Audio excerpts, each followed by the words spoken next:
Hello everyone, welcome back to my channel. I hope आप सभी बहुत अच्छे होंगे एंड आप सभी की प्रिपरेशन बहुत अच्छी चल रही होगी। सो अब ऑलमोस्ट 15 डेज बचे हैं एसबीआई क्लर्क प्रीलिम्स एग्जाम्स के लिए। एक्सपेक्टेड डेट जो है आपकी जनवरी फर्स्ट वीक में है, तो उस हिसाब से आपके पास 15 दिन बचे हैं। एंड अभी लास्ट 15 डेज में आपका अप्रोच जो है, अभी तक जो आपका अप्रोच था उससे अलग होना चाहिए। क्यों?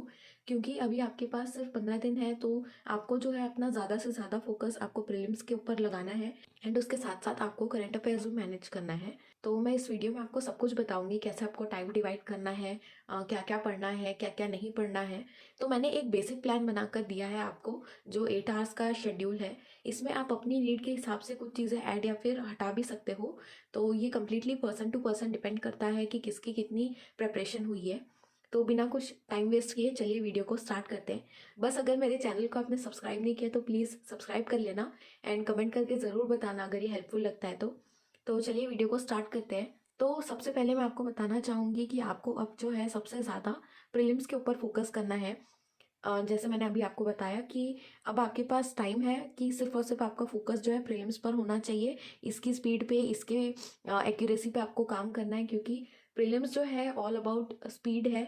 अगर आप अभी इसको मेंटेन नहीं करोगे, अगर आप इस पे ज़्यादा ध्यान नहीं दोगे एंड आपकी स्पीड कम हो गई, तो आप प्रीलिम्स के ही रेस से बाहर हो सकते हो एंड ये बहुत रिस्की होगा। इसलिए आपको इसकी स्पीड पे भी ध्यान देना है, एक्यूरेसी के साथ साथ। आपको करंट अफेयर्स जो है अभी भी कंटिन्यू करना है। करंट अफेयर्स जो है वो स्किप नहीं करना है, वरना बहुत सारा पेंडिंग हो जाएगा। आपकी हैबिट छूट जाएगी करंट अफेयर्स पढ़ने की, फिर मेंस के टाइम पे आपको दिक्कत आएगी। तो करंट अफेयर्स और एडिटोरियल का जैसा आपका चल रहा था वैसे ही आपको कंटिन्यू करना है। इसके बाद अब आपको डेली 2 मॉक्स देना है। अभी तक मैंने आपको बोला था कि डेली 2 मॉक्स मत दो, एक मॉक दे सकते हैं या फिर ऑल्टरनेट डेज पे दे सकते हैं, क्योंकि तभी आप मेंस की प्रिपरेशन साथ में कर रहे थे। पर अब आपको डेली 2 मॉक्स देना है, क्योंकि आपको यही हेल्प करेगा स्पीड बढ़ाने में, एक्यूरेसी के साथ। इसके बाद जो है एक चीज़ मैं बताऊंगी, जैसे अगर आप डेली मॉक्स दे रहे हैं ना, तो उसका आपको परसेंटाइल और मार्क्स एक कॉपी में लिखना है। मैंने भी लास्ट ईयर लिखा था एंड मैं आपको भी सजेस्ट करूंगी। तो जैसे मान लीजिए आपने आज स्मार्ट कीड़ा का मॉक दिया, तो यहाँ पे लिख लेना स्मार्ट कीड़ा, फिर उसके बाद उसमें कितने मार्क्स आए आपको वो लिख लेना। मैं तो ये सजेस्ट करूंगी कि आप सेक्शन वाइज भी मार्क्स लिखो एंड उसके बाद परसेंटाइल लिखो, ताकि एग्जाम आते आते आपको आपका प्रोग्रेस दिखेगा। कोई सेक्शन है जिसमें आपके मार्क्स कम हो रहे हैं, बढ़ रहे हैं, आपका परसेंटाइल कैसा है, कितना कम आए या कितना भी ज़्यादा आए, आपको नोट डाउन करना है। तो शुरुआत करते हैं हम इंग्लिश से। इंग्लिश में आपको डेली 2 से 3 एडिटोरियल पढ़ना है। डेली मतलब डेली, एक भी दिन आपको स्किप नहीं करना है। एग्जाम के एक दिन पहले तक आपको एडिटोरियल पढ़ना है। उसके साथ आपको 2 आरसी सॉल्व करना है, क्योंकि एसबीआई में मैंने देखा था कि इंग्लिश का लेवल जो है आईबीपीएस क्लर्क से थोड़ा ऊपर आता है। तो मैं यही सजेस्ट करूंगी कि आप आरसी भी सॉल्व करिए डेली एंड एडिटोरियल 2 से 3 आपको पढ़ना है। उसके बाद आपको क्या करना है, निमिषा मैम की चेकलिस्ट आती है, उनके टेलीग्राम चैनल पर मिलेगी, आप उसको सॉल्व कर सकते हो। या फिर अगर आप ये नहीं करना चाहते तो आप टॉपिक टेस्ट दे दो।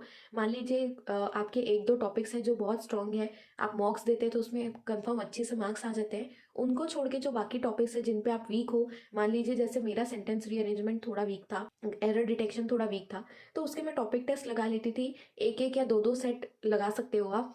जैसे मान लीजिए आपको लग रहा है बहुत ज़्यादा प्रॉब्लम हो रही, तो 2-2 सेट लगा लो। उसके बाद ऐसा लगता है कि इंप्रूवमेंट हो रहा है, तो एक एक सेट आप हर टॉपिक का लगा सकते हो जो जो वीक है।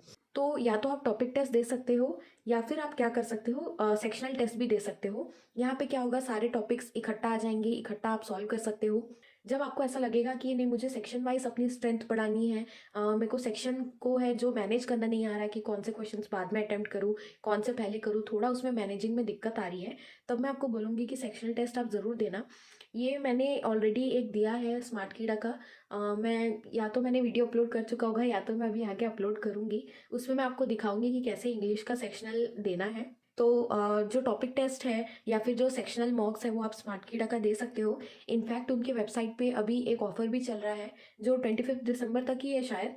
एंड ये बहुत अच्छा ऑफर है, यहाँ पे बहुत लो प्राइस में वो सब प्रोवाइड कर रहे हैं। तो अगर आप बहुत टाइम से प्लान कर रहे हो कि उनका मॉक टेस्ट लेना है, या फिर उनका जो मॉक ड्रिल आता है जो बहुत लोगों ने सुना होगा, या फिर उनके टॉपिक टेस्ट आपको लेने हैं, तो अभी बहुत अच्छा टाइम है, अभी आप बाय कर सकते हो। जो भी लिंक्स वगैरह है मैं नीचे डिस्क्रिप्शन बॉक्स में मेंशन कर दूंगी। अगर मेरे पास डिस्काउंट कोड्स होंगे तो वो भी मैं आपको नीचे मेंशन कर दूंगी। तो ये था इंग्लिश का सेक्शन। मीन्स आपको क्या करना है, ये चीज़ आपको डेली करनी है, इसके साथ में आपको इनमें से कोई भी एक करना है अकॉर्डिंग टू योर प्रेफरेंस।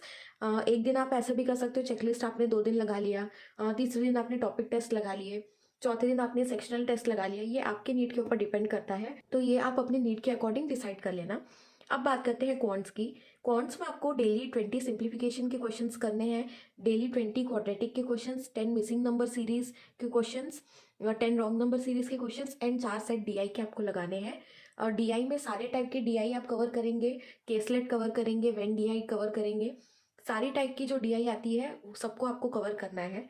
इसके बाद आपको 20 अरिथमेटिक के क्वेश्चंस लगाने हैं। अगर आप ये सोचेंगे कि मैं अरिथमेटिक स्किप कर दूं एंड सिर्फ बाकी सब चीज़ों पे फोकस करूं, तो अगर आप प्रीलिम्स निकाल भी लेते हो कैसे भी करके, आप मेंस में फंस जाओगे एंड एंड टाइम पे जैसे बोलते हैं आग लगने के बाद कुआं खोदना, वैसा सीन हो जाएगा। मेंस में जो है आपको फिर आप भागोगे अरिथमेटिक पढ़ने के लिए, क्यों ऐसे रिस्क लेना। अभी से ही आप अरिथमेटिक के क्वेश्चंस अगर आप प्री लेवल का भी सॉल्व करते हो डेली, आपको डेफिनेटली मेंस की अरिथमेटिक में भी हेल्प होगी, क्योंकि मेंस में अरिथमेटिक के क्वेश्चंस उतने टफ नहीं आते हैं। तो डेली आपको 20 अरिथमेटिक के क्वेश्चंस भी लगाने हैं। ये भी आप मैंने जैसे बताया था आपको अभी, स्मार्ट कीटा की वेबसाइट पे आप एक बार चले जाना, वहाँ पे बहुत सारा उनका फ्री एंड पेड कंटेंट मिलेगा। तो डेली ये क्वेश्चंस को आपको सॉल्व करना है। ये चीज़ आप टॉपिक वाइज क्विजेस भी लगा सकते हो। जैसे मान लीजिए क्विज के फॉर्म में आपने 20 सिंप्लीफिकेशन के क्वेश्चन 10-10 के सेट आते तो 2 क्विज आपने लगा लिए, 2 सेट आपने क्वाड्रेटिक के लगा लिए, तो आप वैसे भी कर सकते हो। या फिर आप पीडीएफ से सॉल्व करना चाहते हो अगर विदाउट टाइमर, तो गाइडली से आप कर सकते हो। तो अगर आपको ओवरऑल इनकी पीडीएफ बाय नहीं करनी है, तो इनका एसबीआई वाला भी एक पीडीएफ आया हुआ है, तो आप वो भी बाय कर सकते हो। उसमें से आप क्वेश्चंस को सॉल्व कर लेना, या फिर आप आशीष सर की जो चेकलिस्ट आती है उनके टेलीग्राम चैनल पर मिल जाती है, उससे भी आप कर सकते हो। या फिर इसके अलावा आप क्वांट्स का जो है सेक्शनल टेस्ट भी दे सकते हो। वैसे ही जैसे मैंने आपको अभी इंग्लिश के लिए बताया, मान लीजिए एक दो दिन आपने टॉपिक वाइज क्विजेस सॉल्व कर लिए, दूसरे दिन आप ये पीडीएफ सॉल्व कर लेना, तीसरे दिन आपने आशीष सर की चेकलिस्ट लगा ली, या फिर आपको कोई भी एक भी आप सोर्स को रेगुलरली फॉलो कर सकते हो। अगर आपको ऐसा लगता है कि section wise as a whole आपको स्पीड बढ़ानी है, अप्रोच ठीक करना है, तो आप सेक्शनल टेस्ट के लिए जा सकते हो। सेक्शनल टेस्ट के लिए जैसे मैंने बताया, आप स्मार्ट कीड़ा का दे देना। अभी मैंने रिसेंटली दिया तो मुझे ठीक लगा, इसलिए मैं रिकमेंड कर रही हूँ। उसके बाद बात करते हैं रीजनिंग की। तो रीजनिंग में आपको क्या करना है, डेली 5 पजल्स के सेट्स को सॉल्व करना है, 5 सीटिंग अरेंजमेंट के क्वेश्चंस को सॉल्व करना है, 5 alpha numeric and 5 coding decoding के क्वेश्चंस को सॉल्व करना है। इसके साथ आपको क्या करना है, टॉपिक वाइज क्विजेज आपको देना है। खास करके ऐसे वीक एरियाज जो होते हैं आपके, जहाँ पे आपको सॉल्व करने के लिए टाइम लग रहा हो या फिर आपको कन्फ्यूजन ज़्यादा हो, तो आपको उसके क्विजेस देने ही हैं, बिल्कुल स्किप नहीं करना है। अभी ये टाइम है शुरू के 10 दिन स्पेशली, जहाँ पे आप अपनी वीक एरियाज पे वर्क करके उसको अपनी स्ट्रेंथ बना सकते हो, जल्दी जल्दी उसमें इम्प्रूवमेंट कर सकते हो, क्योंकि एग्जाम के 2-3 दिन पहले कोई इम्प्रूवमेंट नहीं होता। अभी के जो 1 हफ्ते है, 10 दिन है, उसको अपने स्ट्रेंथ बनाइए, अपनी वीकनेस पे वर्क करिए एंड सारे वीक टॉपिक्स को जल्दी जल्दी सॉल्व करके उसको ठीक करिए। इसके बाद आप पीडीएफ सॉल्व कर सकते हो, जैसे मैंने बताया गाइडली का पीडीएफ आता है, उसको सॉल्व कर लोगे तो ये सारे क्वेश्चंस आपको एक जगह मिल जाएंगे। या फिर आप सेक्शनल टेस्ट दे सकते हो, ये भी आप एक एक दिन ऑल्टरनेट कर सकते हो, या आप अपने हिसाब से आपको जो सही लगता है वैसे आप सॉल्व कर सकते हो। अब मैं आपको टू डू लिस्ट बता देती हूँ, कैसा आपको टाइम डिवाइड करना है मैं सब बताती हूँ। तो दिन की शुरुआत आपको क्या करना है, करंट अफेयर्स के साथ में करनी है। एटलीस्ट 1 घंटा आपको पढ़ना है, क्योंकि अगर आप एक तरीके से देखो तो 1-1.5 मंथ ही है आपके पास एसबीआई के मेंस के लिए। तो अभी से आप करंट अफेयर्स पढ़ोगे तो यही आपके लिए बेस्ट रहेगा। इसके बाद आपको क्या करना है, डेली एडिटोरियल पढ़ना है। जैसे मैंने आपको पहले भी बताया था यहाँ पर कि करंट अफेयर्स और एडिटोरियल चलते रहना चाहिए, मेंस के एग्जाम्स तक आपको कंटिन्यू करना ही है, क्योंकि एक बार इसकी आदत छूट गई फिर आपकी स्पीड स्लो हो जाएगी एंड आपका स्पीड इफेक्ट हो जाएगा। उसके बाद आपको क्या करना है, रीडिंग कॉम्प्रिहेंशन जो मैंने बताया था 2 सॉल्व करना है, ये आपका 1.5 आवर्स में हो जाएगा। ये भी मैं मैक्सिमम काउंट कर रही हूँ, कोशिश करिए 1 घंटे के अंदर अंदर निपटाने के लिए। ये जितने जल्दी निपटाओगे एंड ये जितने जल्दी करोगे उतना ज़्यादा आपको इन चीज़ों के लिए टाइम मिलेगा। तो आपको वो वैसे अपने हिसाब से टाइम मैनेज करना है। ये नहीं है कि पूरा दिन बचा है तो हम धीरे धीरे कर रहे हैं, बाकी चीज़ों के लिए आपको टाइम नहीं मिल पाएगा। इसके बाद आपको क्या करना है, जैसे मैंने आपको बताया था अभी, ये चेकलिस्ट जो मैंने दी 20 क्वेश्चंस वाली, 5 जो सेट सॉल्व करने हैं उसकी, तो वो आपको करना है। या फिर उसके बदले में आप सेक्शनल टेस्ट दे सकते हो, या फिर आप टॉपिक वाइज क्विजेस दे सकते हो, या फिर कोई पीडीएफ को सॉल्व कर सकते हो। ये आपको 45 मिनट्स के अंदर करना है। मैक्स टू मैक्स आपको एकदम ज़्यादा, अगर आप शुरू में स्लो हो, बिगिनर हो, तो मैक्सिमम आपको 1 घंटे में ये कोशिश करना है कि सॉल्व करो। टारगेट आपका 1 आवर होना चाहिए। उसके बाद आपको 2 मॉक्स देने हैं। मैं आपको रिकमेंड करूंगी कि दिन के फर्स्ट हाफ में आप 1 मॉक दे देना, उसको आधे घंटे के अंदर आपको एनालिसिस करना है। फिर उसके बाद सेकेंड हाफ में आपको दूसरा मॉक देना है। दिन के एंड में दोनों मॉक मत देना, क्योंकि आप मेंटली बहुत ड्रेन हो जाओगे ये सब करने के बाद में, इसलिए मैं रिकमेंड नहीं करूँगी। आप ऐसा कर सकते हो कि जैसे क्वांट्स की ये चेकलिस्ट आपने सॉल्व कर ली, तो उसके बाद एक मॉक दे दिया, रीजनिंग की चेकलिस्ट कर ली, फिर दूसरा मॉक दे दिया। ऐसे अपने हिसाब से आपको टाइम सेट करना है। 3-4 दिन आप हिट एंड ट्रायल मेथड करिए, शेड्यूल को थोड़ा ऊपर नीचे करके देखिए कौन सा आपके लिए फिट बैठता है, वो सिर्फ आप ही डिसाइड कर सकते हो। उसके हिसाब से आपको प्लान करना है कब आपको मॉक देना है एंड कब एनालिसिस करना है। तो ये आपका 3 घंटे में हो जाना चाहिए। क्वांट्स जो मैंने आपको अभी बताया वो आपको 1 घंटा देना है। क्वांट्स में मैंने जो चेकलिस्ट बताया उसके अलावा भी मैंने आपको 2 चीज़ें बताई थी। एक आपको ये जो क्वेश्चन को सॉल्व करना है वो, एंड उसके बाद इन चारों में से कोई एक चीज़, तो वो आपको 1 घंटा लगेगा। रीजनिंग का आपको 1 घंटा देना है। तो ये मिला के ही आपका 8 घंटे हो गए हैं। एंड मैं आपको बता रही हूँ, अगर आप एक अच्छी पेस में हैं एंड अच्छा स्कोर कर रहे हैं, परसेंटाइल अच्छा है, बेस बन चुका है, तो डेफिनेटली आपके पास कुछ टाइम ज़रूर बचेगा जो कि आपको यूटिलाइज करना है अपनी मेंस की प्रिपरेशन के लिए। मैं ये नहीं बोलूँगी कि आप 1-1, 2-2 घंटा सिर्फ मेंस का ही पढ़ो, उतना ज़्यादा प्रेशर मैं नहीं डालूंगी आपके ऊपर।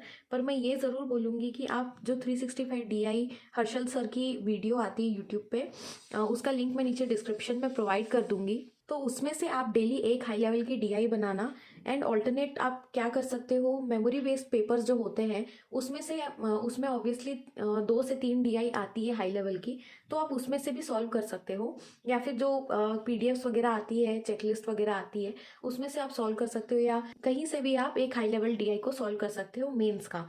उसके बाद आपको क्या करना है, एक हाई लेवल पजल को सॉल्व करना है।